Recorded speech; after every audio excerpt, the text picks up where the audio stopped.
para ceder ahora la palabra a Manuel Morales para que podamos analizar este tema. Quizá empezando por esto que es fundamental. El año 2023 decían que Bolivia tenía un narcoestado, pero tú el 2015 escribiste un estado narco. ¿Cuál es la diferencia, Manuel? Y empecemos conceptualizando estos términos. Sí, muchas gracias. Bueno, en el tema del narcotráfico, cuando uno investiga, por supuesto que se anima a lanzar ciertas categorías, a hacer ciertas afirmaciones, que nacen de los datos, ¿no? De la información que uno va recabando. Entonces yo empecé a darme cuenta que había una diferencia entre ambos conceptos. Un narcoestado tiene como prefijo la palabra narco y como complemento estado. Esto significa que hay una actividad del narcotráfico que está fuera del estado, ¿no? Entonces un narcoestado es un estado asediado por el narcotráfico, por lo menos eso es lo que yo veo, ¿no?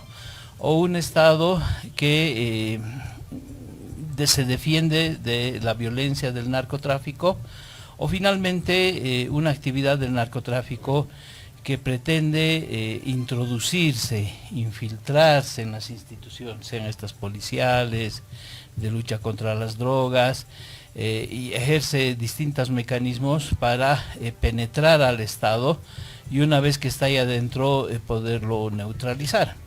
Esa es la noción de narcoestado, que la podríamos tener con mucha claridad en México, en Colombia, básicamente en esos dos países.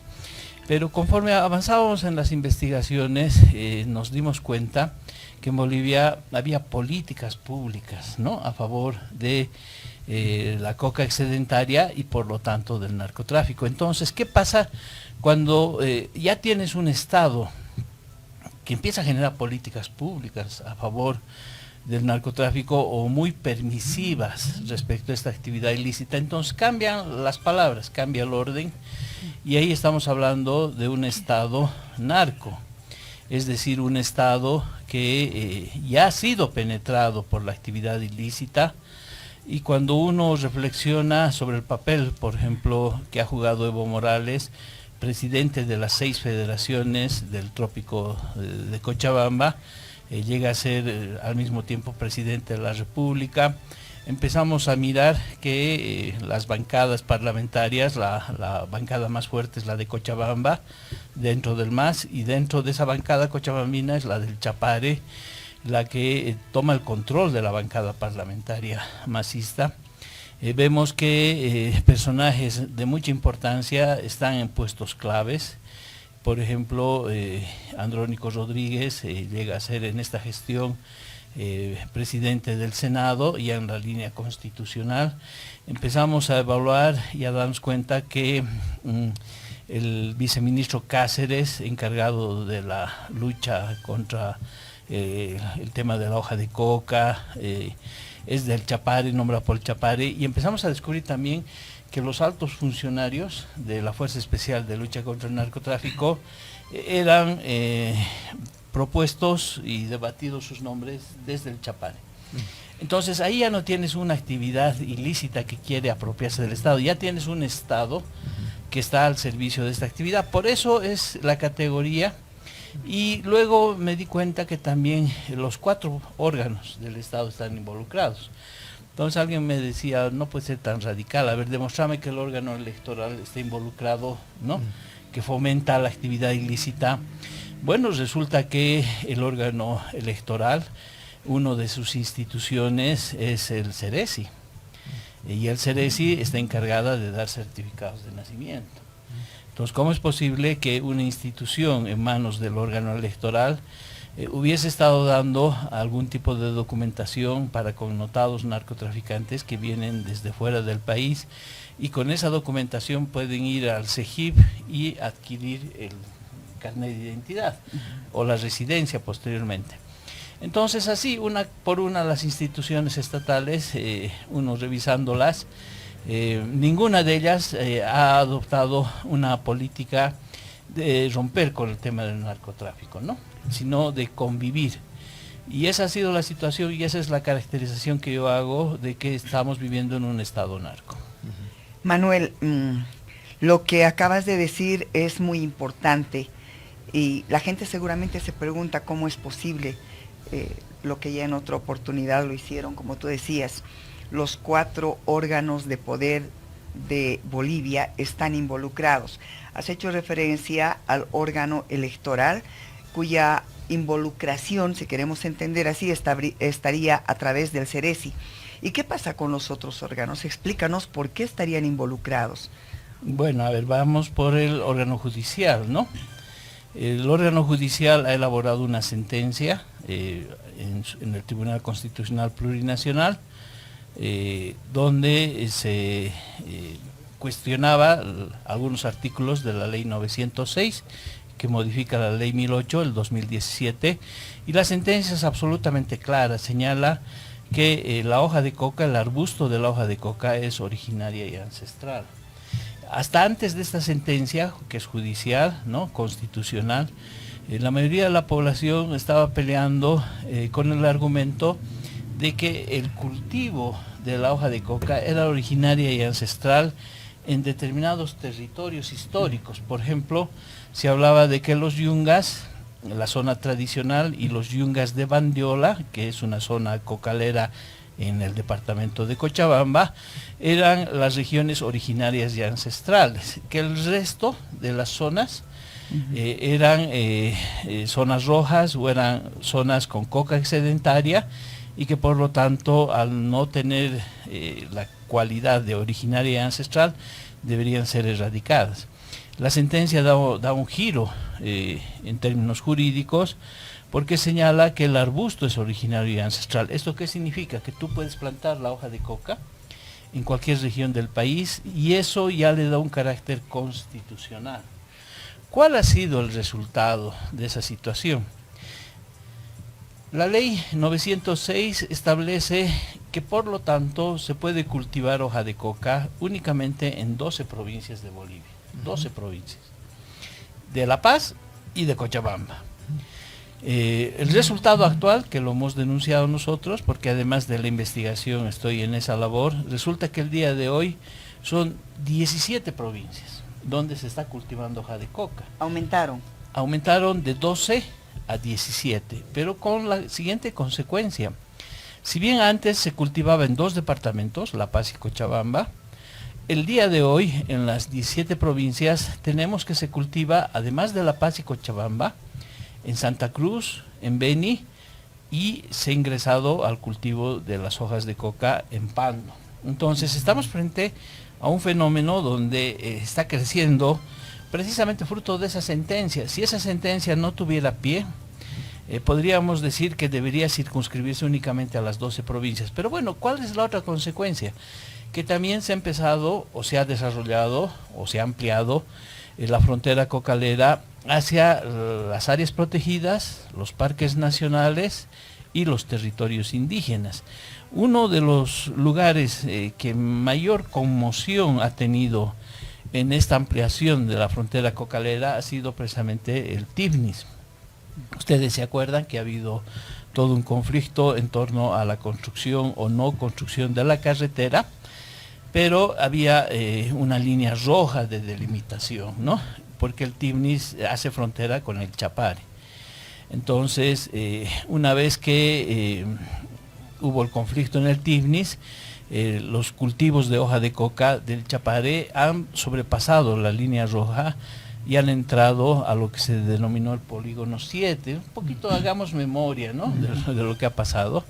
De tal manera que el territorio indígena, que al mismo tiempo es parque nacional, ha logrado una ampliación de la frontera cocalera del Chapare, y yo, haciendo un cálculo, establecía que solamente en ese lugar, porque esa es zona excedentaria, ¿no?, solamente en ese lugar, con la superficie cultivada en el Tivnis, transformándola en cocaína, se podía obtener casi 60 millones de dólares al año en la producción de cocaína.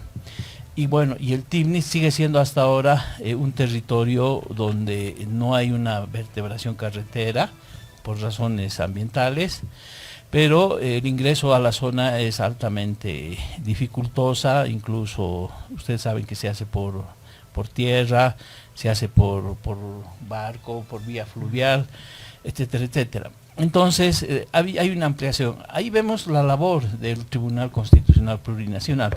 El otro tema que involucra al órgano judicial es que, de acuerdo a los datos de la policía, de la Fuerza Especial de Lucha contra el Narcotráfico, cada año se arrestan a una X cantidad de personas vinculadas a estos delitos.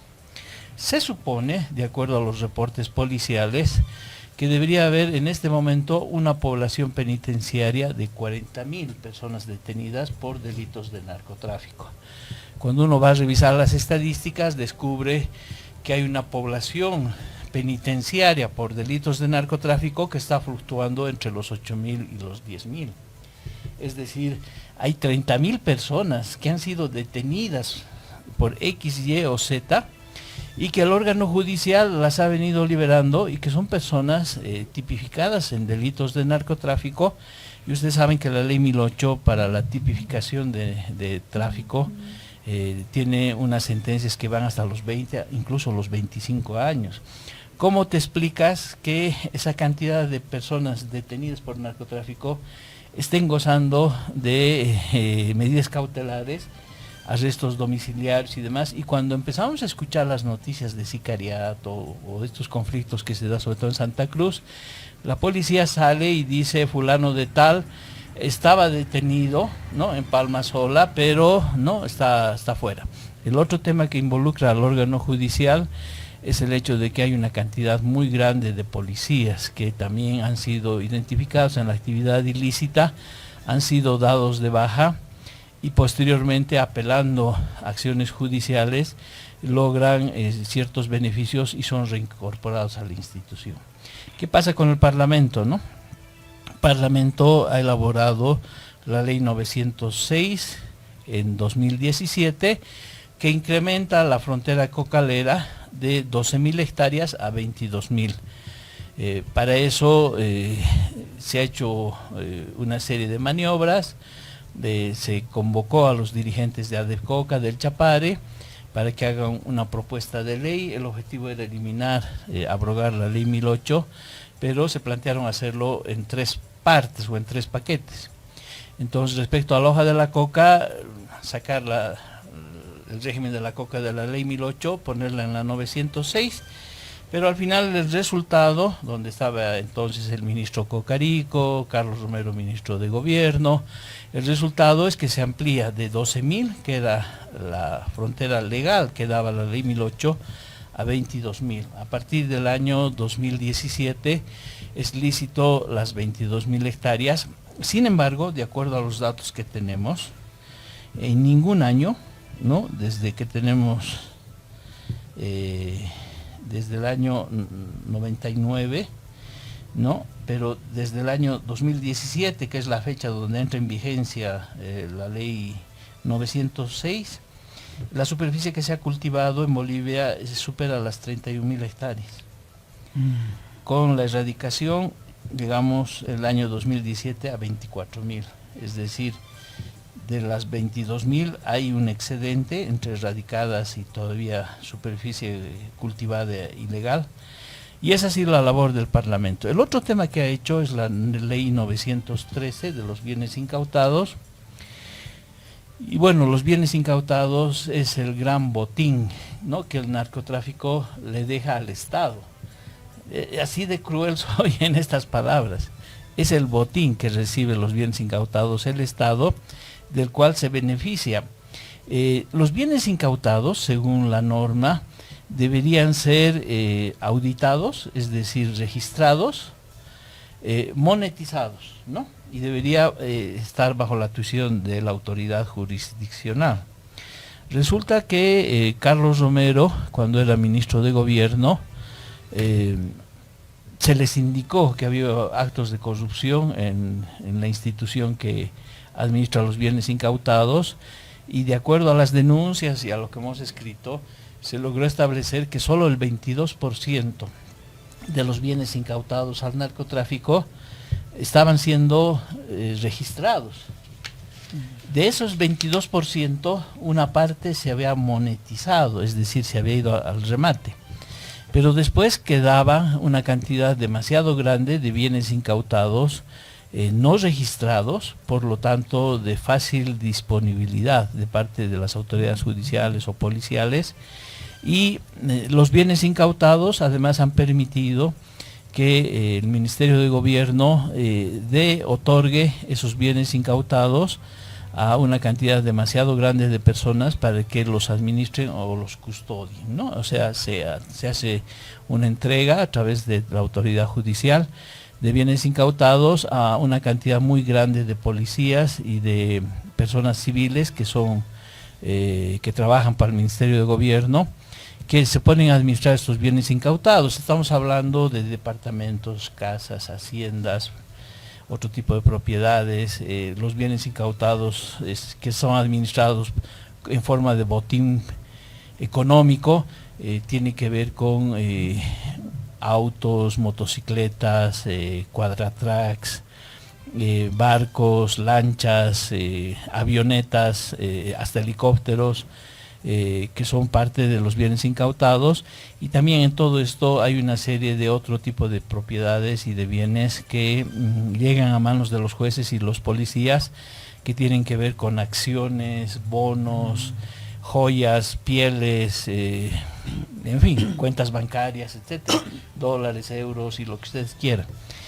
Esa parte queda en la sombra, en la oscuridad. Entonces, para el Estado es un muy buen negocio los bienes incautados. O sea, hay una actividad de lucha contra el narcotráfico, eso es evidente, no en la magnitud que quisiéramos, pero el beneficio que obtiene sobre todo los funcionarios del Ministerio de Gobierno es gigantesco con la administración de estos bienes incautados, y ya cuando por vía judicial se ordena su devolución, se encuentran con casas prácticamente saqueadas, camiones que ya no sirven, ¿no?, destartalados, etcétera. Entonces, la otra labor que ha cumplido el Parlamento es la aprobación de Perdón, Manuel, antes de ir a eso, porque hablas de una institución muy importante del Estado, ¿no? En este caso, el Ministerio de Gobierno, hacía mención. ¿Hay pruebas que puedan demostrar lo que tú estás manifestando? Sí, hay investigaciones periodísticas, está lo que yo he publicado, y además no ha habido los informes de transparencia, ¿no? Porque si bien uno puede ponerse en la labor investigativa, a tratar de demostrar, en realidad el que tiene que demostrar que administra de manera adecuada es la autoridad, ¿no?, correspondiente. Para eso están las auditorías, los informes de gestión, ¿no? Y precisamente una de las cosas que más se ha criticado en el tema de los bienes incautados es la ausencia de estos informes, ¿no?, que desde ya te indican que hay una mala administración. Hasta el día de hoy no conozco, puedo yo tener mis limitaciones como investigador, no conozco un informe anualizado de la administración de los bienes incautados. ¿A cuánto asciende? ¿Qué monto está inventariado? ¿No?, que debería ser el 100%, no puedes tú incautar y no registrar. El no registrar ya es un acto de corrupción, ¿no? ¿Y quién le fiscaliza a DIRCABI? Porque DIRCABI es la institución encargada de llevar adelante todos los registros de lo incautado, ¿verdad? ¿Quién le fiscaliza? Nadie, debería ser un viceministro o el ministro de Gobierno o el Parlamento, ¿no? Nadie, no conozco, ni siquiera conozco en la legislación que acaba de fenecer ninguna petición de informe sobre este tema. Tal vez por ahí alguna que otra, vinculado a la lucha antinarcóticos, pero de manera especializada no conozco a ningún diputado, senador, senadora, que públicamente hubiera manifestado estar fiscalizando los bienes incautados. ¿Y la Contraloría no tendría nada que ver en eso? Por supuesto también, pero tampoco hay informes al respecto, ¿no? Es decir, nadie se quiere meter con el Ministerio de Gobierno. Nadie. Antes de pasar al Parlamento, quiero por favor que también aclaremos esta parte. La ley 913 habla y tiene artículos específicos sobre los bienes incautados. Es una ley específica sobre ese tema. Entonces, en esta ley se especifica qué deberían hacerse con los bienes incautados que no han sido monetizados y si el Ministerio de Gobierno, a través de su principal titular de toda la gestión del movimiento al socialismo, porque estamos hablando de este tiempo, ¿verdad? Entonces, ha obrado entregando los bienes a cantidades grandes, como decías, de policías y de personas, ha obrado de acuerdo a la ley. ¿Y dónde estarían esos bienes? Sí, ahí tiene que haber una investigación independiente, pero también están en juego ahí los mismos presos y los jueces, ¿no? La costumbre que hay en los presos por la ley 1008 es que mientras dura su proceso o su estadía en la cárcel, que puede ser muy corta, ¿no? Como les estoy informando, lo primero que hacen es pedir la devolución de los bienes incautados. Para eso establecen una serie de documentación legal, ¿no? Es decir, si había un camión incautado, entonces señalan que el camión es fruto de un préstamo bancario o de otra persona, ¿no? Etcétera, etcétera. Los jueces, y ahí viene un poquito el tema, ¿no? Devuelven. Hay muchos casos donde los jueces devuelven a narcotraficantes, a connotados narcotraficantes, sus bienes, lo cual también hace prever que hay de por medio actos de corrupción, porque el delito de narcotráfico es muy duro, muy sancionado de manera muy dura con la ley 1008. Y volviendo al tema entonces del Parlamento, la tercera ley que sacan es la ley 1005, que era el código del sistema penal boliviano, muy resistido por la población. Hubo movilizaciones en enero del 2018, ya el CONADE estaba rearticulado, los médicos también salieron en una movilización muy grande, porque este código del sistema penal boliviano criminalizaba la protesta social, ¿no? Ese fue el principal motivo. Pero el plato fuerte de esta ley era toda una política de flexibilizar las sanciones penales por delitos de narcotráfico. Es decir, contrariamente a lo que se argumentaba entre los proyectistas en el Parlamento, me acuerdo de la diputada Susana Rivera, ¿no? Del MAS, deben acordar ustedes, en sus declaraciones durante la tramitación de esta ley, hablaba de que era una ley para endurecer las penas al narcotráfico, ¿no? Por la gravedad, etcétera, etcétera.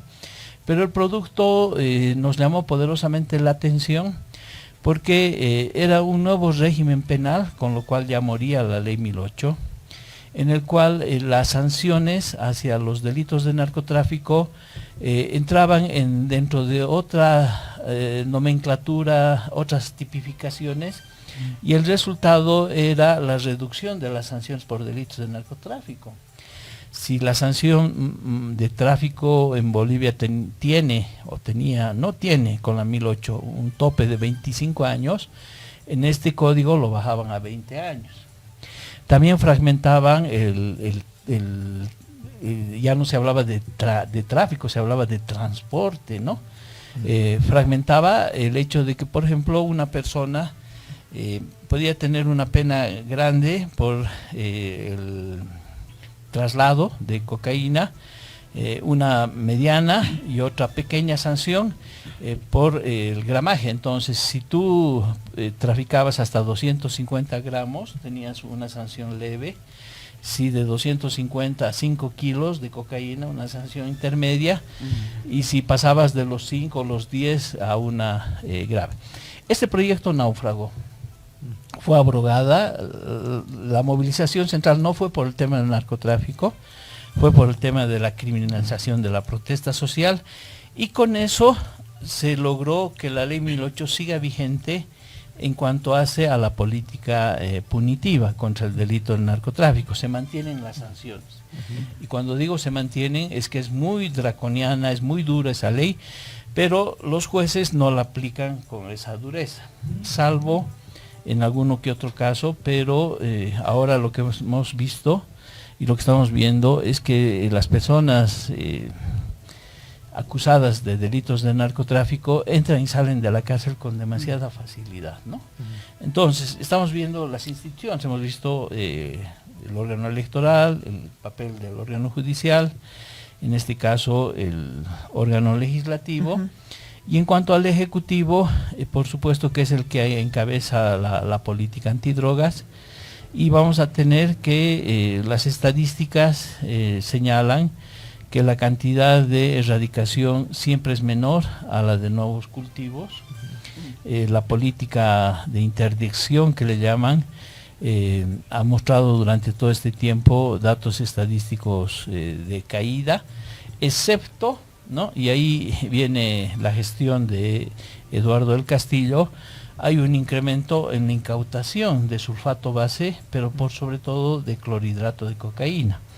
Y en lo que tú decías al inicio del programa, y eso es lo que sale a reivindicar el actual gobierno, dice, hemos tenido incautaciones históricas en clorhidrato de cocaína, y por lo tanto la lucha antinarcóticos está funcionando muy bien. Sin embargo, viendo los datos estadísticos, si bien es cierto que hay este tema, es evidente, pero tenemos el resto de los datos que son absolutamente negativos. Por ejemplo, la incautación de marihuana, que es un tema de preocupación, se ha venido a pique desde el año 2010, ¿no? El año 2010 se incauta más de 1000 toneladas de marihuana, estamos hablando de hace 15 años atrás, y en la actualidad ahora se está incautando unas 600 toneladas anual. Entonces tenemos un déficit en la incautación de precursores líquidos y sólidos, tenemos un déficit de laboratorios destruidos, de refinación de cocaína, tenemos una cantidad casi estacionaria de personas detenidas por delitos de narcotráfico, y resulta que cuando se hacen los operativos y se anuncia ciertos éxitos, se van a dar cuenta que se incauta fábricas, factorías, pero no a las personas que trabajan en ellas, ¿no? Entonces, los datos estadísticos demuestran que la gestión del actual gobierno y durante estos años ha sido demasiado deficitaria. La cantidad de operativos que se realizan son muy grandes, pero los resultados son proporcionalmente, estadísticamente muy pequeños. Y eso significa que el narcotráfico, en la medida en que se amplía la frontera cocalera, se produce más hoja de coca y la cantidad de droga que se incauta puede ser mediana, pequeña o grande, pero los datos nos llevan a la conclusión de que la actividad ilícita está gozando de muy buena salud en Bolivia. Este recuento que nos haces, Manuel, para volver a contextualizar lo que tú decías, ¿no?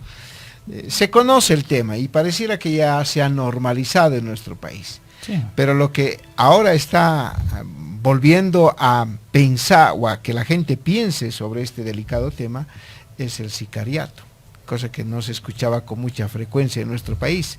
Vamos a ir a la pausa, porque en el próximo segmento hablaremos de estas otras consecuencias que son también preocupantes para la sociedad boliviana. Aguárdenos, por favor.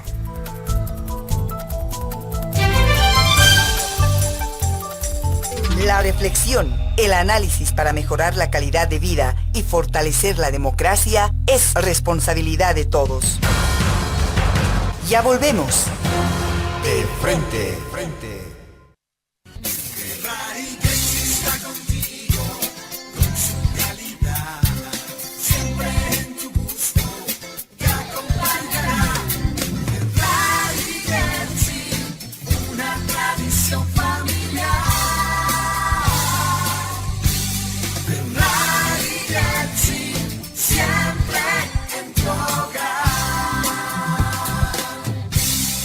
Busque su punto de calidad en los supermercados de la ciudad. La calidad tiene un nombre, Ferrari Gessi, agencia principal Illampu y Santa Cruz. Busque su punto de calidad.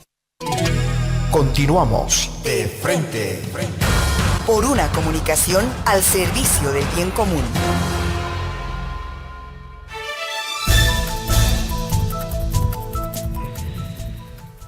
Estamos con Manuel Morales Álvarez, él es investigador, y el narcotráfico tiene pues muchas connotaciones, porque ese es el tema que estamos analizando en su programa periodístico de frente.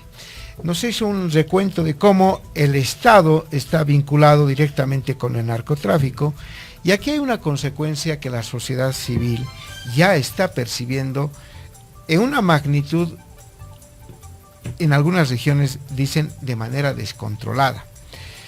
El sicariato en Bolivia. Entonces, habría que empezar, Prisca, ¿no?, haciendo énfasis, ¿qué es un sicariato? Porque este término ya se está volviendo común también en Bolivia. Es una forma de asesinato, entre comillas, por encargo de una remuneración económica a algún o algún otro beneficiario, y esto prácticamente está muy vinculado con organizaciones criminales. Y esto lo reconoce el propio viceministro Aguilera cuando dice que las estructuras criminales ya están incursionando en nuestro país, pero dice que también hay detenidos. Manuel, ¿cuál es tu análisis sobre este surgimiento del sicariato en Bolivia? Ya, hay algunas cosas que hay que explicar, y hay una narrativa, pues, desde el gobierno, ¿no? O sea, el gobierno tampoco se queda callado frente a esta situación, porque tiene que justificarse, ¿no? Durante la gestión de Evo Morales, ¿no?, se ha lanzado la narrativa de que Bolivia era un país de paso, de tránsito de la cocaína peruana, ¿no? Eso lo han dicho las autoridades, pese a que las estadísticas nos dicen que la producción de cocaína ha tenido momentos notables desde el año 1994, por ejemplo, cuando estaba la DEA en Bolivia, paradójicamente. Entonces, Bolivia, pues, es el tercer productor mundial de cocaína. El primer productor es Colombia, el segundo es Perú, el tercero es Bolivia. La proporción entre estos tres países es muy asimétrica, no somos productores en igualdad de condiciones. Colombia más o menos produce, podríamos pensar, hasta un 50% o un poco más de la cocaína mundial. Perú está en segundo lugar, produciendo un 35%, y Bolivia está entre un 10 y un 15% de la producción de cocaína. Ese es el papel que tenemos. Preocupantemente está empezando a haber un cultivo de hoja de coca en el Ecuador, por las condiciones geográficas, en fin. Entonces, siempre hemos sido el tercer productor mundial. Decir que somos un país de paso ha sido esta narrativa que he intentado desvirtuar. Entonces, ¿cuál es la situación, cuál es el estado, ¿no?, de la actividad del narcotráfico? Y ahí es donde nosotros necesitamos tener mucha precisión. Lo que nosotros hemos declarado es que hay una base social que produce la hoja de coca, que es el Chapare y que son los yungas, pero ahora ya tenemos que hablar de las 17 provincias o los 5 departamentos donde se está produciendo. Esta base social produce hoja legal, que va al mercado legal de Villa Fátima, y que tiene un uso tradicional para el picheo, fines medicinales, rituales. Bueno, hay hoja excedentaria también en estos dos lugares, o en todos estos lugares. ¿Cuál es la proporción? El dato estadístico que yo tengo, y por eso los amigos de los yungas que nos están escuchando tienen que tener conciencia, que el 56% de la hoja que se produce en Bolivia, toda la hoja, Apolo, Caranavi, Yapacaní, ¿no?, del 56% va al narcotráfico. Esos son los datos que yo manejo, ¿no?, en base a mis investigaciones, que tienen bases en el monitoreo que hace las Naciones Unidas. Entonces, hay una actividad. En esta actividad hay sicariato, porque ese es el tema que estamos analizando, ¿no? Dentro de estas zonas donde hay hoja excedentaria y se produce clorhidrato de cocaína, sulfato y clorhidrato, existe un sicariato que lo estamos viendo en las noticias. Es un sicariato de baja intensidad, le llamaremos. En una localidad del trópico se encuentra a 2 personas baleadas dentro de un auto, ¿no? En otra localidad del trópico se ha secuestrado a una persona y se pide un rescate, al final lo liberan o muere la persona, La policía dice, sí, es un ajuste de cuentas, ¿no? Pedía un rescate de $100,000, eso ya lo conocemos. Ese es el sicariato local interno de baja intensidad. ¿Qué es lo que pasa con el narcotráfico, ¿no? En Bolivia? Y esta es la particularidad, y vamos a entrar a hablar de cómo es un cartel. En Bolivia hay una serie de narcotraficantes que vienen de fuera del país, que vienen a abastecerse de esa mercadería. Estos productores naturales no tienen capacidades logísticas para exportar su producción a otros países. A lo sumo logran acopiar una cantidad significativa de 300, 400, 500 kilogramos, que son además subidas a avionetas. Ya los que conducen las avionetas, y esto sobre todo se realiza mucho en el Beni, en el Chapare, ya son otras personas, ya son los traficantes. Empezamos a ver una cadena ahí. Yo no veo gente de los Yungas o del Chapare que esté con avionetas llevando la mercadería al Paraguay. O sea, no hay, ni económicamente, ni comercialmente, no los veo. Son otros los intermediarios. Entonces, estos intermediarios que son extranjeros, que están viniendo a comprar, a abastecerse, son los que están desarrollando un sicariato de alto vuelo, ¿no? Porque el sicariato es la moneda de pago del narcotráfico. Los negocios, las traiciones, los volteos, es el pan diario en el que el narcotráfico nace, crece y se desarrolla.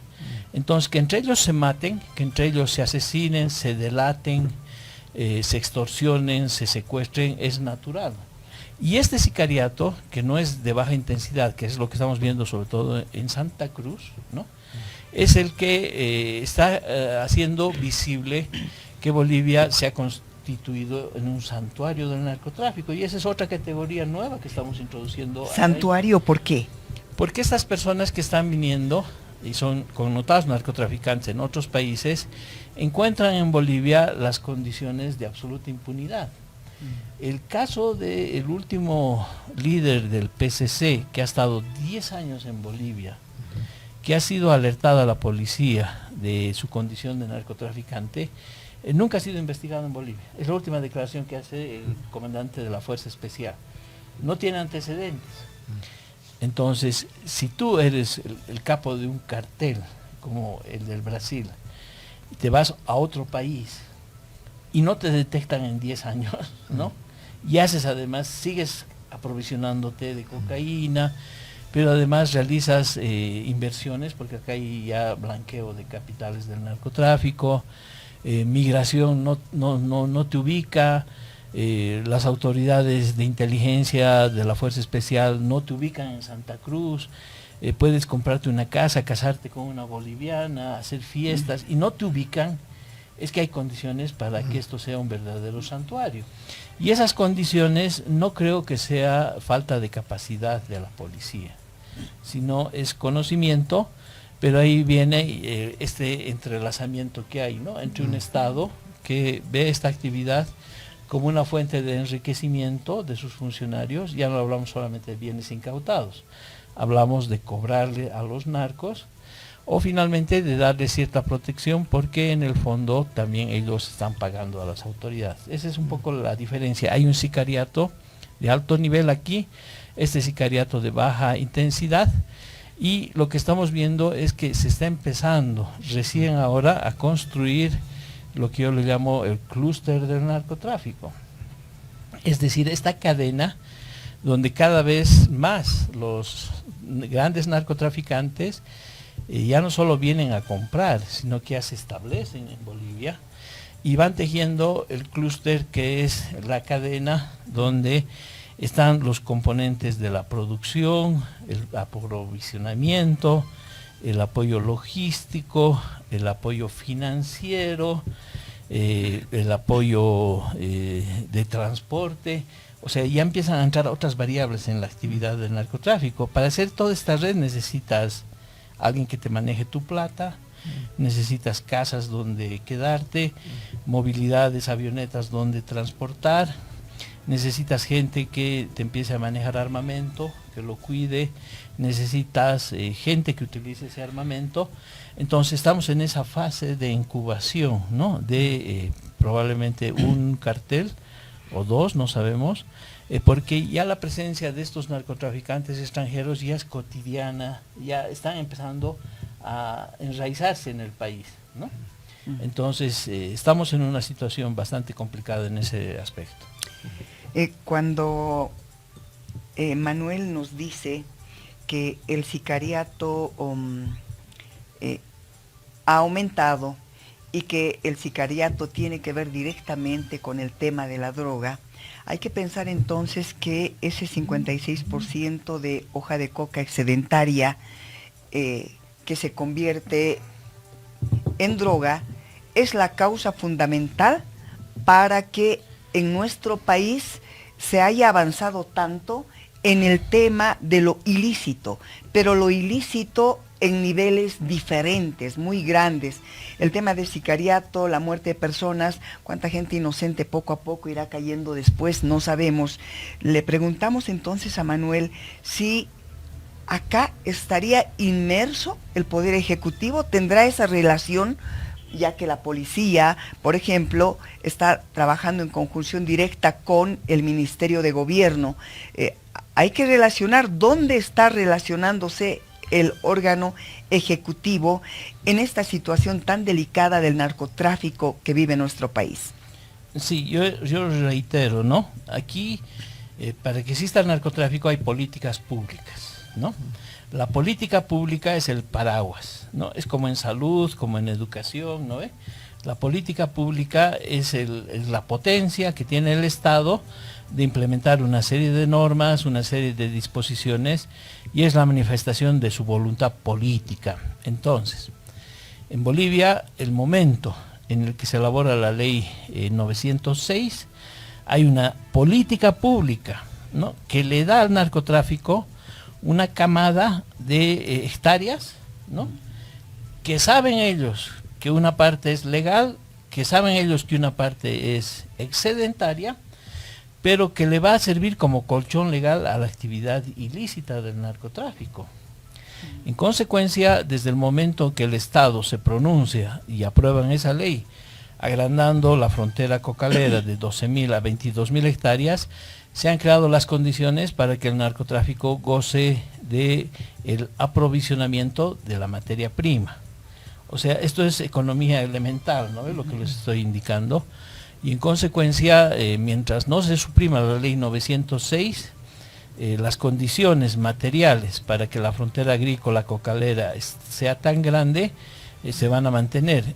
También debe anularse la sentencia constitucional plurinacional del año 2017, que reconoce que el arbusto es originario y ancestral, para retornar a la regionalización, donde se puede establecer una serie de poblaciones y localidades autorizadas para este cultivo, pero exclusivamente para atender las demandas de la población en términos de acullicu, fines rituales. Y esta política entonces antidroga tendría que tener una estrategia para que además sea viable a nivel incluso internacional. Hay que irnos a los datos, ¿no? Este tema que muy bien lo ha clasificado Manuel, me parece muy interesante. Hay un sicariato, decías tú, de baja intensidad, y ahora estamos local, y ahora estamos entrando a un sicariato de alto nivel, porque ya se están creando estructuras. Y entonces, si podemos ir con la pantalla, por favor, Eduardo. Hay datos que, revisando la prensa, dan a entender que, por ejemplo, entre los meses de julio y agosto, se dieron 8 casos en los departamentos, ¿no?, entre los departamentos de Santa Cruz y Cochabamba. Y entonces los expertos, analizando toda esta situación, ven dos cosas que creo que también es importante analizar. Uno, la ausencia de un gobierno fuerte, que tiene mucho que ver, creo, con la explicación que hiciste en el primer segmento de la permisividad que hay. Y otro, prácticamente las fronteras. y las fronteras están bajo la responsabilidad de las Fuerzas Armadas, del Ejército, de la policía, de las instituciones del Estado. Entonces, ¿cómo tú analizas esto a partir de este incremento, diríamos, de este sicariato a raíz de la ausencia de un Estado fuerte? Mira, hay un tema, les voy a poner un ejemplo, ¿no? Para que la audiencia tenga algunas luces al respecto. Durante el gobierno de Evo Morales se hizo una inversión y se compraron los radares franceses, ¿no? Que ya están en el país. El gobierno de Arce dijo que iban ya a entrar en operaciones. Eso va al tema que tú me preguntas, ¿no? Es decir, necesitamos proteger nuestras fronteras. Ahorita las fronteras bolivianas son porosas. Es como una esponja con agujeritos y por ahí entra y sale, ¿no? Entonces, ¿cuál es la labor del Estado, no?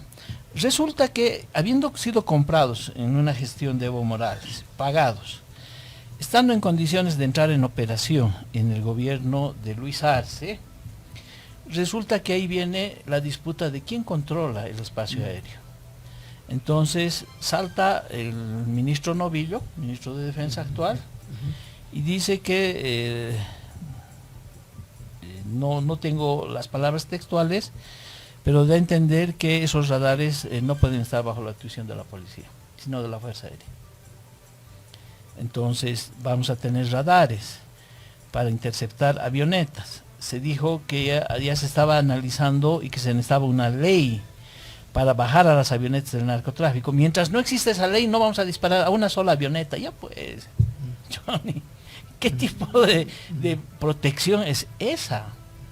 Entonces, mientras no exista la ley, las avionetas pueden seguir saliendo, no hay los radares, y ahí entonces hay una disputa de que la policía, por un tema de seguridad nacional, porque son las Fuerzas Armadas y la Fuerza Aérea la que controla las fronteras, la policía no podría tener información, acceso a los radares.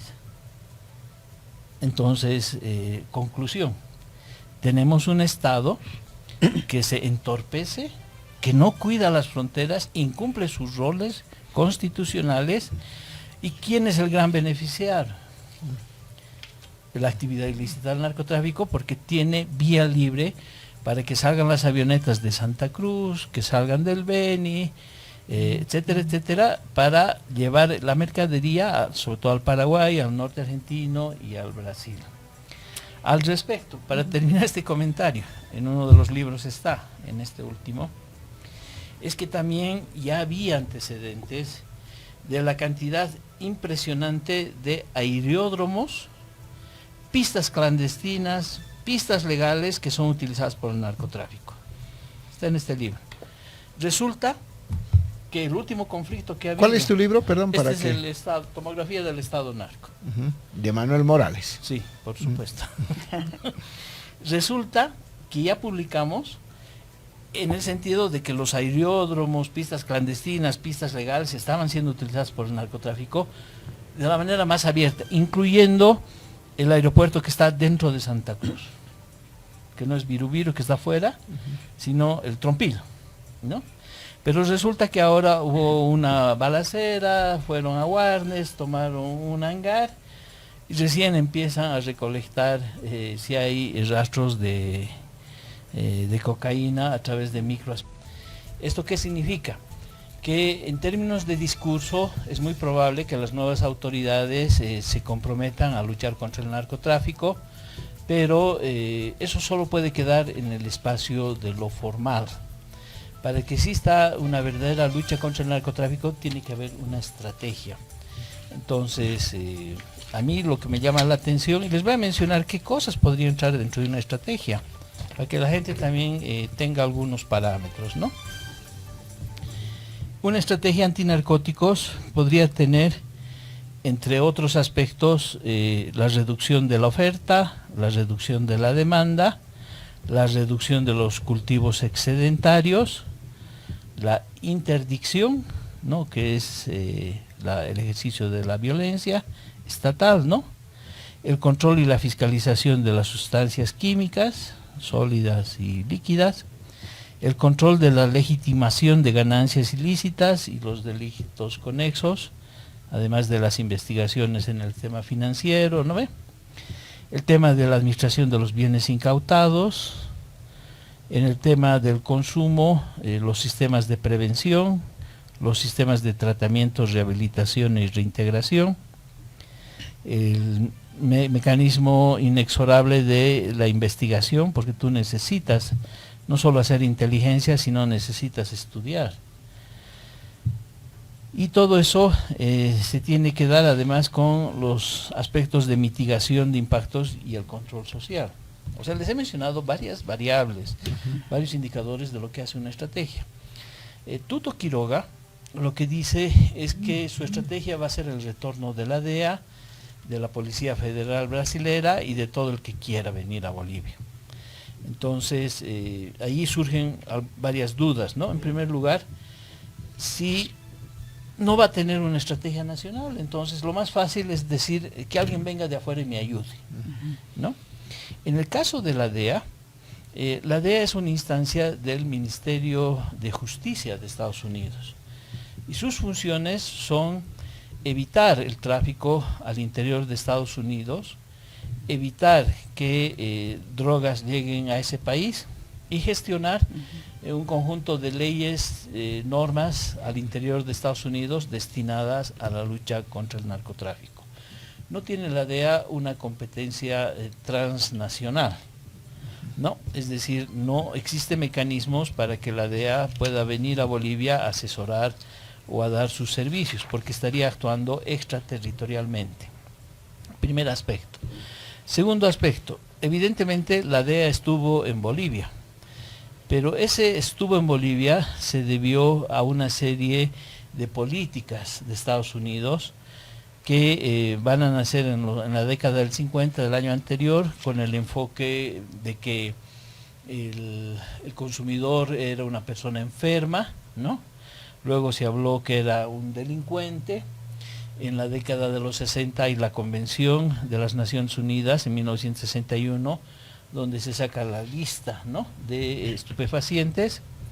En los 70 Estados Unidos tiene el problema de la heroína, la guerra de Vietnam. En los 80 ya Estados Unidos va a contar con uno de los mayores niveles de consumidores de droga y empieza a aparecer la cocaína como uno de sus problemas. En la década del 90 ya se habla de la guerra contra las drogas como parte de su política internacional.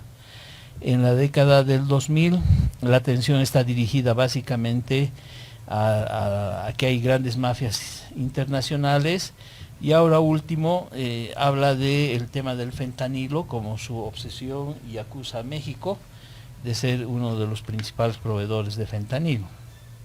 Entonces, hubo en la década de los 80 y sobre todo de los 90 la decisión, bajo el paraguas de la guerra contra las drogas, de que Estados Unidos esté presente con el Plan Colombia, con la erradicación cero de los cultivos en Bolivia. Hay una cosa que debe ser aclarada. El año 95, 96, 97, ¿no?, cuando la DEA estaba, porque la DEA se va el 2008, es expulsada por Evo Morales, la cantidad de cultivos de hectáreas de hoja de coca, 1995, fueron 54,000. 1996, 55,000. 1997, 52,000. Cuando se va a la DEA, es expulsada, se cultivaban 35,900 hectáreas. El día de hoy se están cultivando 41,000. Se erradican 10,000, quedan en el país 31,000 hectáreas. ¿Qué estoy diciendo? Que cuando estuvo la DEA en Bolivia, se producía más hoja de coca que nunca. Y también se producía más clorhidrato de cocaína. Entonces, la presencia de la DEA es un conflicto de soberanía y se tendría que especificar a qué va a venir la DEA. ¿Va a actuar en reducir la oferta? O sea, ¿va a entrar a erradicar los cultivos? ¿Van a entrar a hacer interdicción? ¿Van a tener fuerzas militares, presencia militar?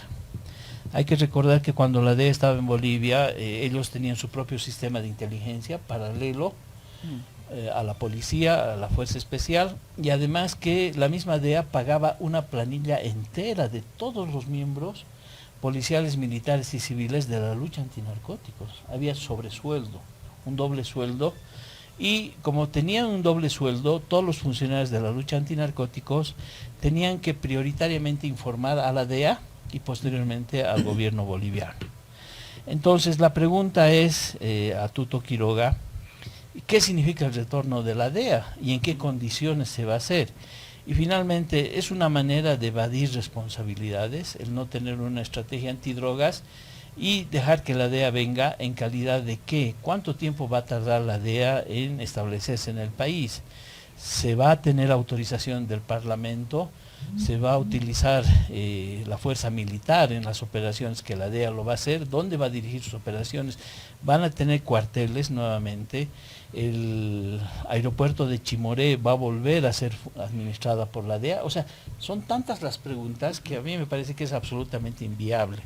El otro tema es que la DEA protege de que la cocaína no llegue a su interior, y la cocaína boliviana ya no se destina a Estados Unidos, sino al Brasil, a la Argentina, Paraguay, a Chile, y se está exportando la cocaína boliviana por contenedores. El 90% de la cocaína en el mundo se mueve por contenedores a África, Europa, y hay un nuevo continente que se ha incorporado como uno de los mayores consumidores, que es Oceanía, con Australia como país con alto nivel de consumo de cocaína. Brasil es el segundo consumidor mundial de cocaína en la modalidad del crack, y la cocaína boliviana está llegando a las favelas brasileras en forma de crack, y de ahí también se están alimentando estos carteles brasileros que tienen en la distribución y en la comercialización internacional de la cocaína uno de sus respaldos más importantes. En el caso de Rodrigo Paz dice que la DEA nunca se fue, que está presente en Bolivia. Un tema que seguramente va a tener que aclararlo más adelante si es que llega a ser presidente, porque eso significaría que la DEA ha estado, pese a la expulsión que hizo el gobierno boliviano de Evo Morales, se ha mantenido de manera clandestina, y eso deberá explicarlo. No sé si sea pertinente el tema, pero Rodrigo Paz lo que plantea como su propuesta central es la legalización de la marihuana con fines medicinales. Entonces ahí entramos a otro tema que no habíamos hablado hasta ahora, y es que los cultivos de marihuana son explosivos, están creciendo en una cantidad absolutamente gigantesca y descontrolada. ¿Cuál es el mercado? Fíjense que les voy a lanzar un dato que es muy importante. Chile es el tercer consumidor mundial de marihuana en el mundo, y también el Uruguay y otros países, ¿no?, vecinos. Entonces la producción de marihuana que se da en México Chico, el norte de Potosí, en vista a los conflictos que hubo en Yayagua este año, tuvimos la oportunidad, ¿no?, a través de Google Maps, de poder sacar una serie de fotografías, y en ellas se ha observado que en todos los ayllus y las comunidades del norte de Potosí, territorio Cacachacas, ¿no?, toda la región, hay cultivos de marihuana a través de carpas solares. Estas carpas solares tienen el mismo modelo, han sido financiadas por los programas del Ministerio de Desarrollo Rural y Tierra, porque en esas regiones donde el cultivo de alimentos es muy escasa, se suponía que en esas carpas solares se iba a plantar tomate, cebolla, lechuga o zanahoria.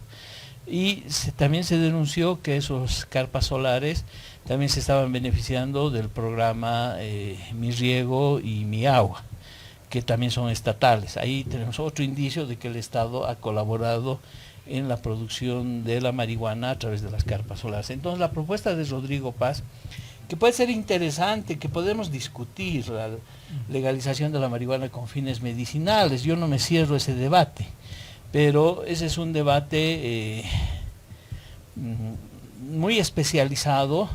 Habría que ver además si no hay los productos de la marihuana que se puedan traer de otros países, ya que Rodrigo Paz dice que va a haber arancel cero para todo aquello que se puede importar y que no necesariamente produzcamos. Pero si la propuesta de Rodrigo es utilizar la legalización de la marihuana con fines medicinales para mantener los cultivos de marihuana de México Chico, creo que ahí está cometiendo un error político. Por lo menos ese es mi punto de vista. Entonces, la propuesta de Tuto, la propuesta de Rodrigo, me parece que no resuelven el problema del que estamos hablando. No veo una estrategia, y al no ver una estrategia, pienso que una vez que alguno de ellos llegue al gobierno, seguramente van a hacer grandes declaraciones de lucha contra el narcotráfico, van a hacer anuncios espectaculares, posesionarán a nuevas autoridades, harán algunas operaciones, ¿no?, de interdicción, pero si no hay estrategia y no hay claridad, probablemente estemos frente a la continuación de esta historia del narcotráfico de la que estamos dando bastantes detalles. Es importante esta apreciación tuya, Manuel, porque vamos a entrar a un debate. Se ha anunciado que va a haber debates entre los candidatos presidenciables y vicepresidenciables. Ojalá que ahí puedan introducir una pregunta en relación a este tema del narcotráfico y esta realidad. Pero al margen de esto, ya que estamos hablando de lo que podría ocurrir en un futuro inmediato, me preocupa lo que tú llamas el clúster del narcotráfico. Si no hay una estrategia de parte de los candidatos que pretenden asumir el Estado o el Poder Ejecutivo, en este caso en nuestro país, ¿tú crees que esa incertidumbre podría fortalecer este clúster en el narcotráfico? ¿Y habría carta blanca para que sigan ingresando más extranjeros? Claro, es que una estrategia, ¿no? Por eso yo pongo énfasis en la estrategia. La estrategia nos tiene que decir si van a fomentar o no van a fomentar el narcotráfico. Tú me dirás, pero esa pregunta es obvia, ¿no? Hay que erradicar el narcotráfico. Bueno, resulta que desde el Estado, durante estos 20 años, ha habido razones para no erradicar el narcotráfico. ¿Cuáles habrán sido las razones? No creo que solamente la presencia de un Evo Cocalero presidente, sino que el Estado se da cuenta que la economía boliviana es como si tuviera tres sectores, ¿no? Hay una economía legal, hay una economía informal y hay una economía ilegal. Y ambos tributan de una u otra manera. La actividad del narcotráfico puede que esté bordeando coca y cocaína los 5.000 millones de dólares ahora, este año. Y hay una transferencia directa de los dineros del narcotráfico a la población, ¿no? A la población beneficiaria. Los narcotraficantes vienen a Bolivia con dólares en la mano, pagan con dólares, ¿no? Excepto lo que pasa en la frontera con Chile, donde se está pagando con movilidades, incluso movilidades robadas, movilidades chutas. Pero en el resto, entonces hay un beneficio para el país, es el único sector que genera valor agregado. Qué grave, ¿no? Qué trágico. Después producimos minerales, no le damos valor agregado, lo exportamos como mineral. El narcotráfico, la producción de cocaína es lo único que tiene valor agregado en Bolivia. De hoja de coca lo transformas en cocaína, que hay todo un proceso de industrialización. Entonces, da valor agregado, genera divisas, dólares, y estos son inyectados de manera directa a la actividad. Entonces, estas son las razones que desde el ámbito económico pueden llevarle al próximo gobierno a pensarla dos veces. ¿Eliminamos la gallina de los huevos de oro o la dejamos todavía que se mantenga un tiempo mientras nos da beneficios económicos de manera tan directa como el narcotráfico? Esta apreciación o este punto de vista que nos estás compartiendo en este análisis, Manuel, nos lleva a pensar en el pasado. Cuando estaba Evo Morales había muchos dólares. Sí. Y recuerdo que en alguna oportunidad hablamos sobre cómo el narcotráfico estaba financiando la economía de este país. Así es. Estás adelantando de que cualquiera que entre, Tuto o Rodrigo, tendría que pensar dos veces para que vuelva esta actividad y pueda generar dólares en Bolivia para dinamizar la economía. ¿Eso quieres decir? Que vuelva o se mantenga. Esa era mi pregunta, pero ¿cuándo se fue? Porque el narcotráfico ha aumentado en nuestro país. Pero es que no hay dólares. Algo está pasando. Hay dólares, sí, y del narcotráfico sí hay dólares, ¿no? Ahora, que tal vez se han asustado, se han contraído estos meses, probablemente, por la ausencia de dólares, pero acuérdate que el precio del dólar ha bajado, ¿no? Y la bajada del precio del dólar significa que hay dólares en el mercado. Pero no ha llegado ni a 7 bolivianos. No creo que vaya a llegar, se va a estabilizar donde está, ¿no? Y tal vez baje un poco más cuando llegue un nuevo gobierno, porque también hay especulación política, ¿no? Entonces, Tuto o Rodrigo tienen que decirle al país, ojalá lo hagan, si van a mantener la actividad del narcotráfico por el rédito económico que les brinda, con declaraciones grandilocuentes, puestas de escena, llegada de la DEA en helicópteros, lo que tú quieras, pero el resultado evidente, material, es que la actividad del narcotráfico va a seguir gozando de buena salud. Les he leído la cantidad de cultivos de hoja de coca del 95, 96, 97, y pese a que estaba la DEA, era floreciente, es floreciente el negocio. En este momento, Manuel, con todos los datos que nos brindas, podemos entender que los gobiernos de turno, especialmente en estas 2 décadas, ni Evo Morales ni el gobierno de Arce se han preocupado por realmente hacer un trabajo de control al crecimiento del narcotráfico en nuestro país, debido al hecho de que se han aumentado, inclusive se han aprobado leyes que más bien han dado la posibilidad de incrementar la cantidad de hectáreas para el cultivo de hoja de coca. Entonces, vuelvo a preguntarte, hablando ya de las políticas que no la han dado a conocer hasta ahora ninguno de los candidatos a la presidencia de Bolivia, pero que tendría que derogarse o abrogarse las leyes que han sido aprobadas y que favorecen a esta actividad ilícita del narcotráfico, como por ejemplo la ley 906 y otras. Ahí viene el debate político y las decisiones que van a tomar ellos, ¿no? Yo también les recuerdo que fue el gobierno de Yanine Áñez que no movió 1 milímetro, teniendo al ministro Murillo, para hacer nada contra el narcotráfico, ¿no? Siguieron las cosas como siempre estuvieron ahí. Entonces, la 906 podría ser abrogada en el sentido de reducir de 22.000 a 12.000 las hectáreas, y eso significaría constreñir la producción de cocaína. Eso significaría, esté o no esté la DEA, ¿no? Pero que además digo que es inviable lo de la DEA. Eso significaría que la actividad ilícita se volvería más violenta, ¿no? Y podríamos también experimentar un crecimiento del precio del producto, ¿no? Entonces va a depender, no sé, no tengo una bola de nieve, una bola mágica, ¿no? Para poder ver qué es lo que viene, pero lo que veo es que no hay estrategia. Y finalmente el próximo gobierno tiene que jugar la variable narcotráfico, si es el 5% del PIB, tiene que jugar con que van a reducir impuestos, ambos candidatos dicen que van a reducir, el Estado, la economía se va a achicar, van a reducir déficit fiscal, que también tiene un impacto en el Producto Interno Bruto. Al reducir déficit fiscal va a haber menos inversión estatal, se va a achicar, ¿no? Entonces vas a empezar a tener un Estado cada vez más pequeño, con poco dinero. El Banco Central de Bolivia, Tuto dice que debería estar prohibido de dar plata al próximo gobierno. Entonces la caja chica donde se saca plata lo van a constreñir.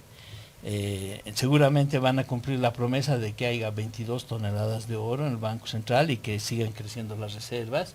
Entonces no van a tocar nada del Banco Central. Y entonces un modelo económico que va a ir hacia un colapso de la economía del país.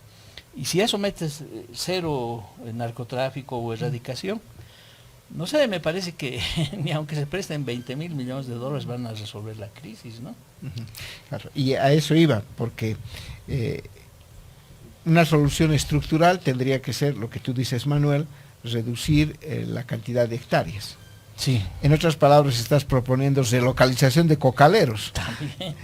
¿Y dónde van a ir? ¿De qué van a vivir? Hay plantaciones alternativas que pueden ser las frutas, por ejemplo. Pero ¿dónde están los capitales? Y además hay que ver que no es lo mismo la ganancia Sí. de la hoja de coca que produciendo alimentos.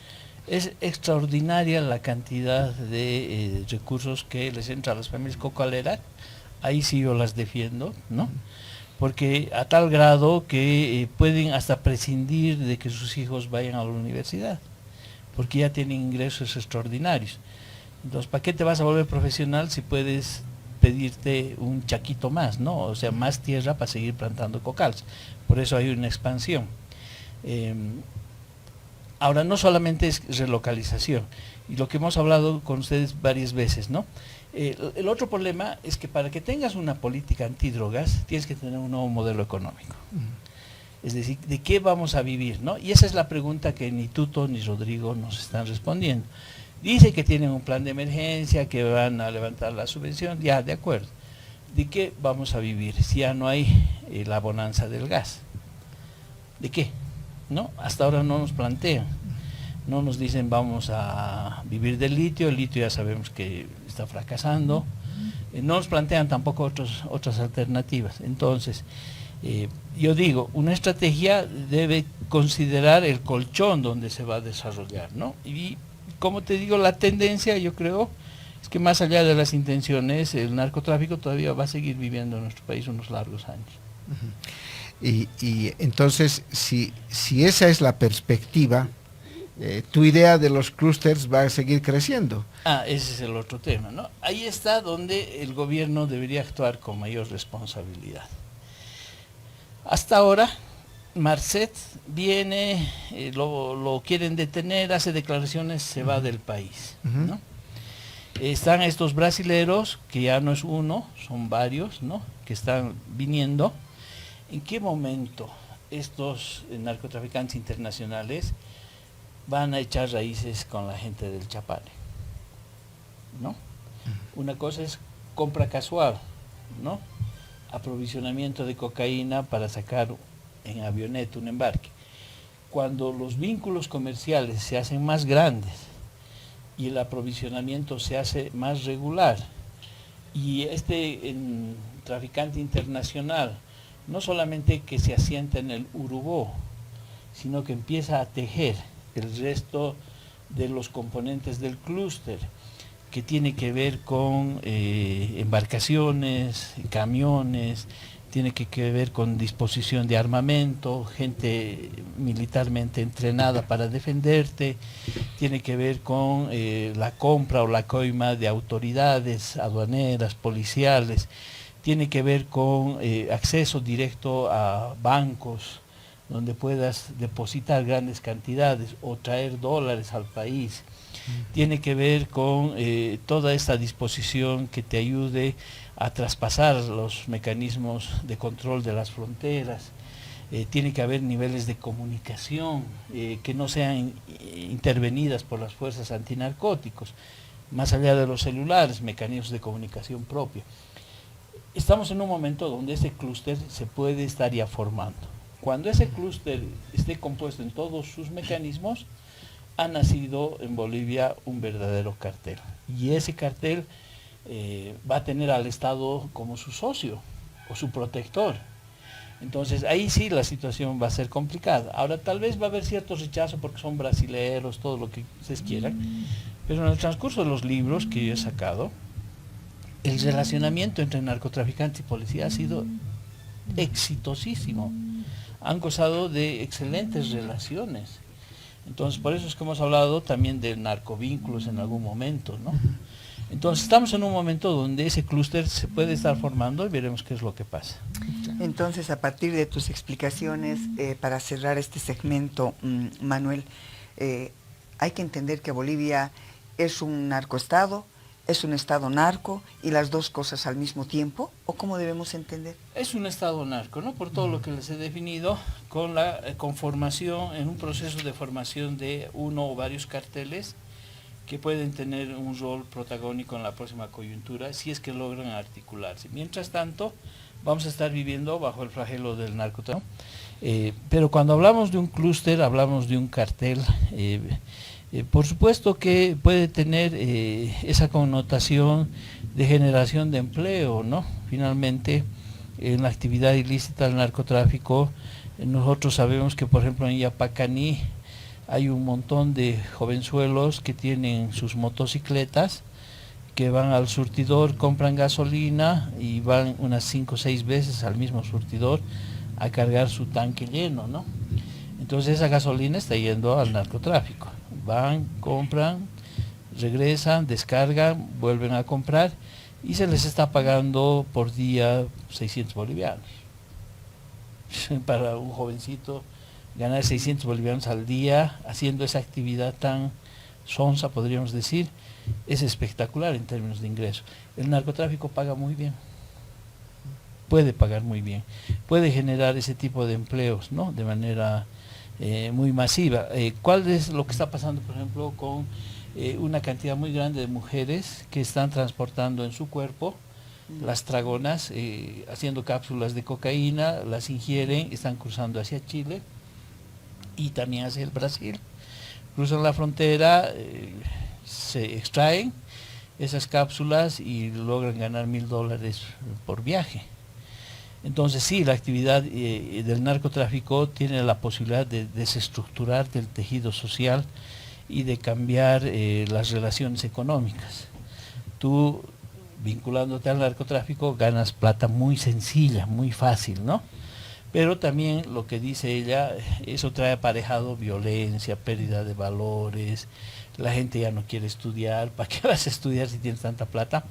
Pero también viene ahí el resultado de que ya que me estás ayudando, te daré esta arma para que me des seguridad, ¿no? Entonces tienes changos de 18 años que empiezan a manejar pistolas, luego van a manejar armas largas, ¿no? Entonces ya se enganchan como la cadena de custodia del clúster, ¿no ve? Porque no puede haber clúster sin estos componentes. Entonces la situación puede ser muy delicada. Por eso le pedimos mucha responsabilidad a los dos candidatos, que le hablen con absoluta sinceridad y transparencia al país. Este es un tema donde no puede ser ambiguo. No puedes decir, salirte por la tangente y decir que la DEA venga o legalicemos la marihuana, ¿no? Con un discurso que puede ser populista también, ausente de contenido, ¿no? Necesitamos que las autoridades nos digan, o finalmente, bueno, van a mantener la situación como están ahora para no hacerse mucho lío y poderse beneficiar de la inercia de la actividad del narcotráfico vinculado al Estado que se está dando en el país.